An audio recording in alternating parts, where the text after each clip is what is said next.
All right. Morning. My name is Brandon Whitty.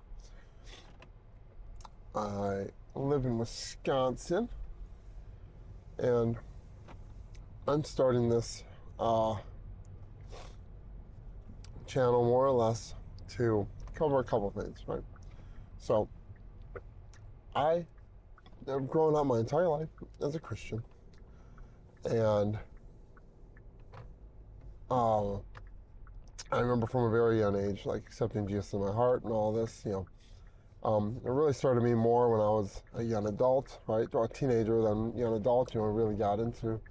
I started studying the Word, getting involved in worship. I play guitar and stuff like that. But, um,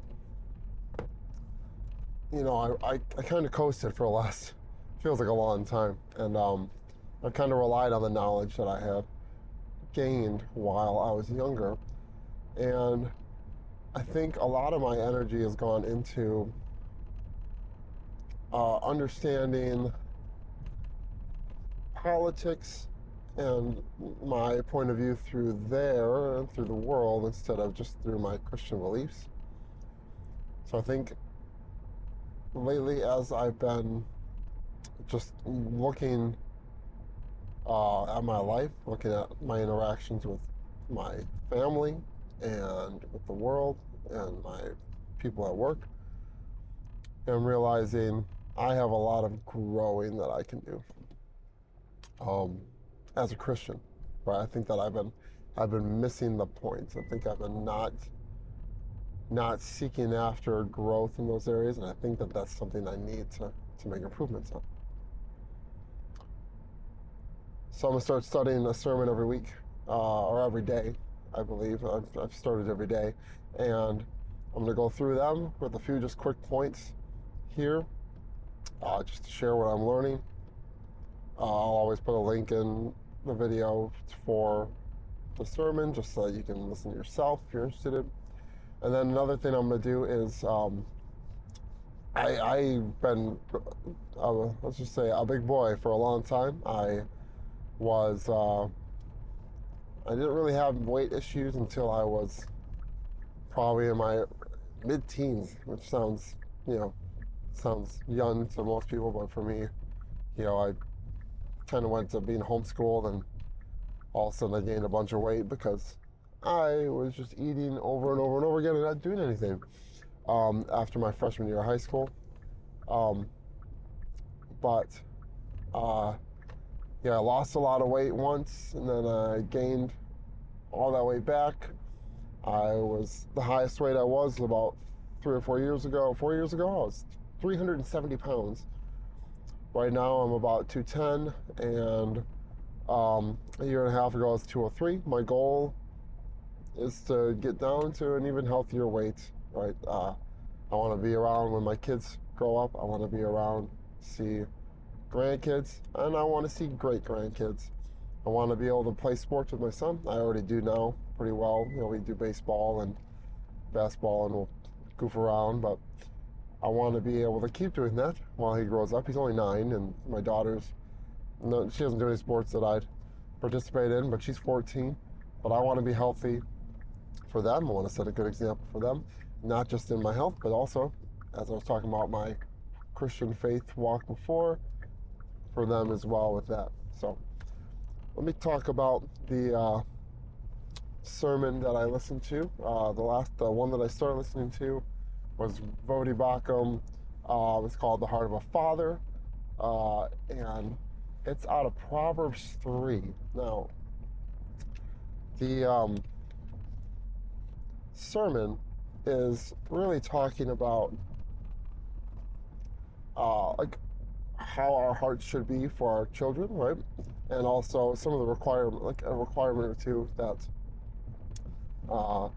there are for us as well as fathers, right? So, first point was that a heart of a father is to instruct his children. So, kind of like I'm talking about setting an example, I'm supposed to be instructing them in not just things of the world, right? Not just in how to pay their taxes, how to change your oil, how to clean the house. Well, my wife is better at that, but I can keep them in line, right? Not to just instruct them in those things, but in God's word, in who Jesus is, in the faith, right? Um, so that's the first one. The second point is to see is a requirement, right, for transformation and maturity. So transformation is talking about, and maturity as well, I guess you'd say, are for seeing them go from like a boy to a man, daughter or a girl to a woman, right? And as they mature, but also not just in age and in behavior, but in their faith, right, in their walk with Jesus, right? So we are there to make sure that they grow up, that they mature and transform into godly people.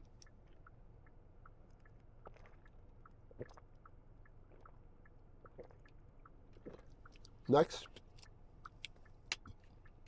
is that,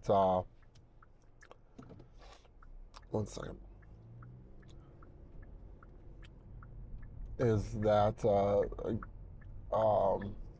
heart of a father would, oh yes, want their children to submit their hearts fully to Jesus.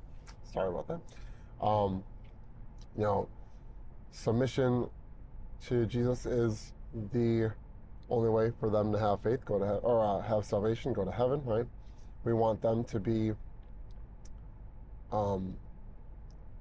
not relying upon the world, not relying on us, right? Another thing as fathers is we tend to take on responsibility for our kids' faith, but we shoulder it, right? And then we're surprised when they separate from us and they fall away, right? So they need to be fully submitted themselves by their own free will, right? And last is that they don't have too high an opinion of themselves or don't think too highly of themselves. And that's just talking about arrogance. So I think we've all seen the people that are haughty and kind of think too greatly of themselves. Um, you know, I the more I am studying, the more I recognize my gaps, my weaknesses in my understanding and my faith, and I hope that that's something that uh, the more I study, the more I realize, and the more it humbles me, right? And I hope the same happens with my children.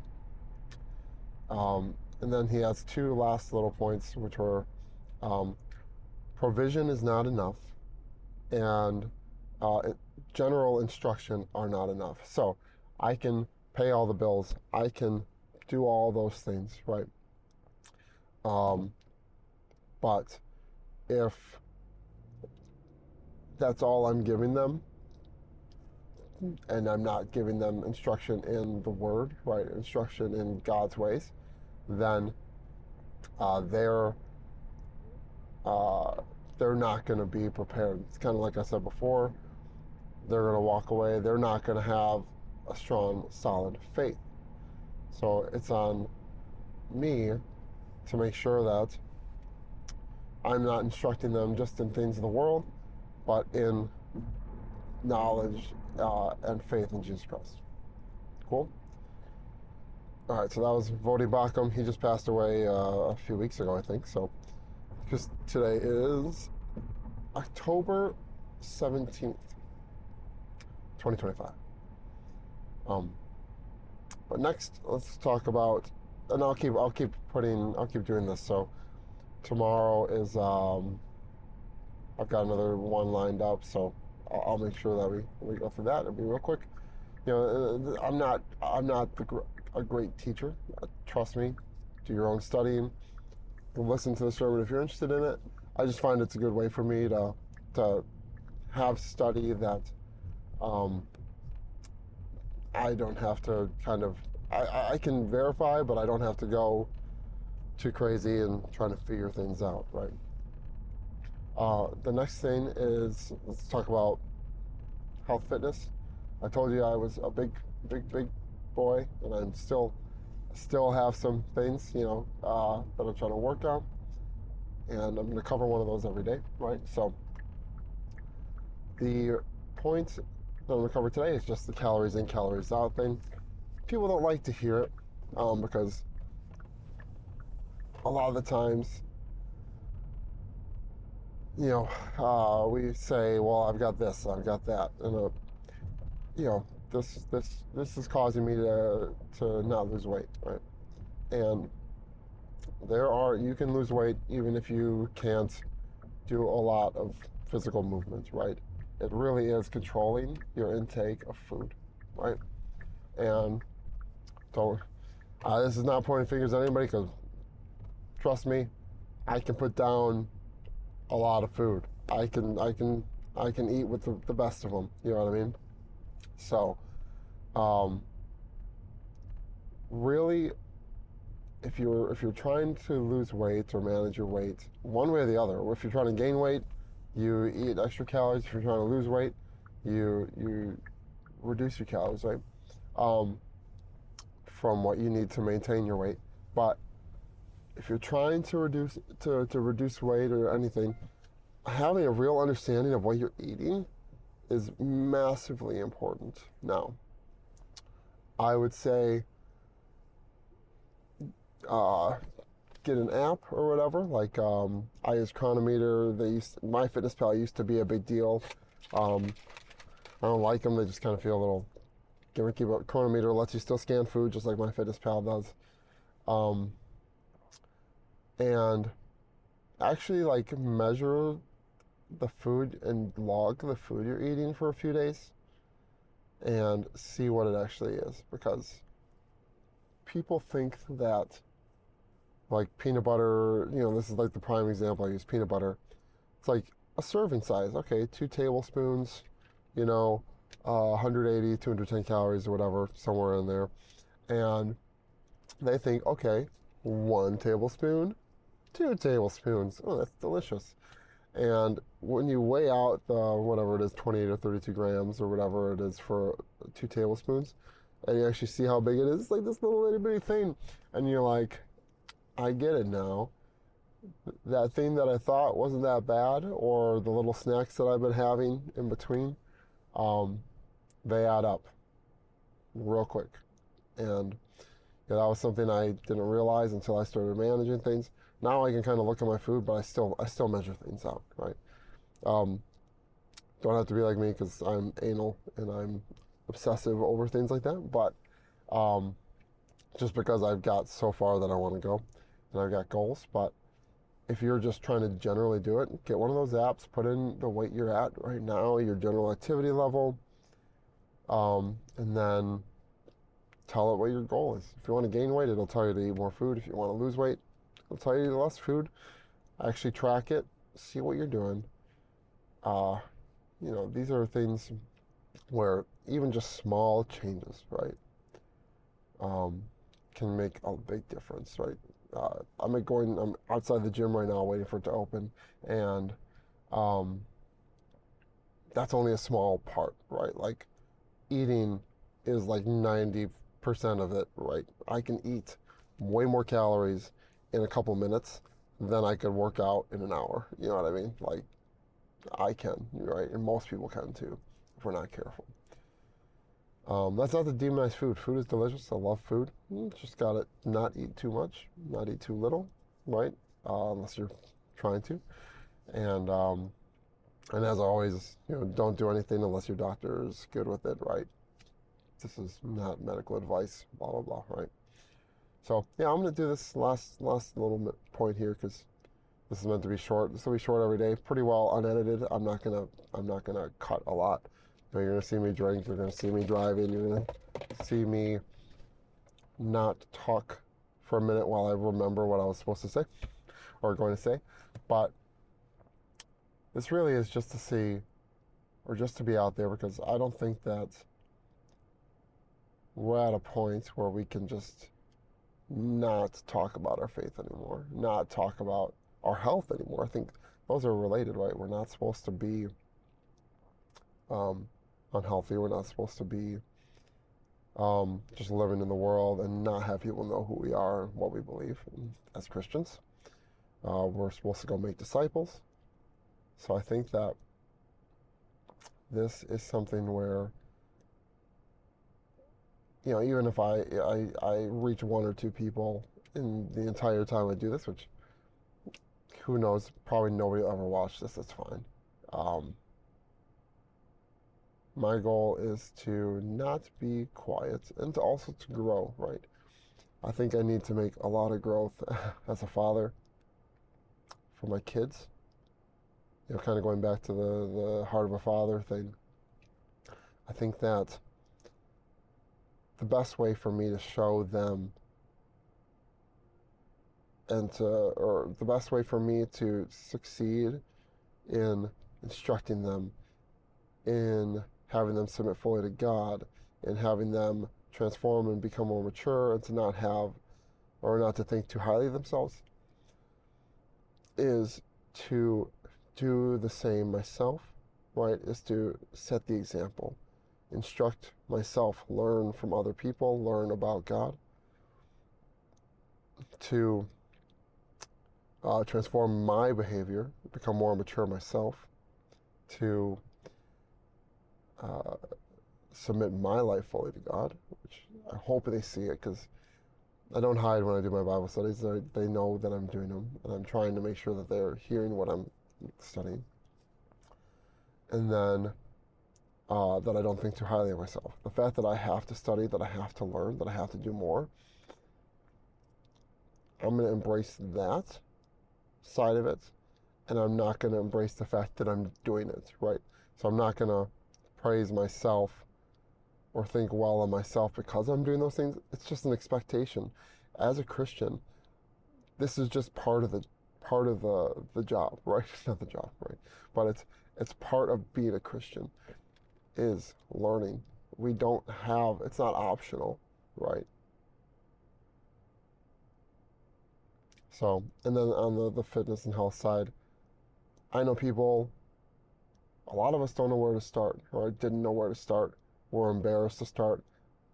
I was big. I was really nervous to start trying to eat better and to go into the gym, especially the gym part, right?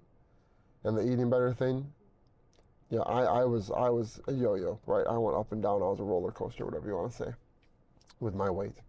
I'd get up there, I'd go down a little bit, but then I'd always fall off, and I'd get back up again. And sometimes, almost every time, it got worse. It wasn't just back to where I was, right? And this last couple of years is the first time I've consistently stayed under 250 pounds, outside of 1 week this year, and that's what really pushed me in July. With my wife, we did a 75 hard for Jesus Christian thing. I know it sounds cheesy, corny, whatever, but you know what? I did really well on the fitness side, and I didn't do as well on the Jesus side. I took my prayer walks thing, but I did not do as well in my reading in the Bible, and I kind of started again after we finished that. I waited a week and a half. I ate so much food. And we'll talk about that another time. But started again, and I've been diligent with that. And I think that the growth I'm seeing in my understanding is much better. And I'm happy that I'm doing it this time. And I think that I regret not doing it better the first time. So all that to say, this will be probably a daily thing during the week.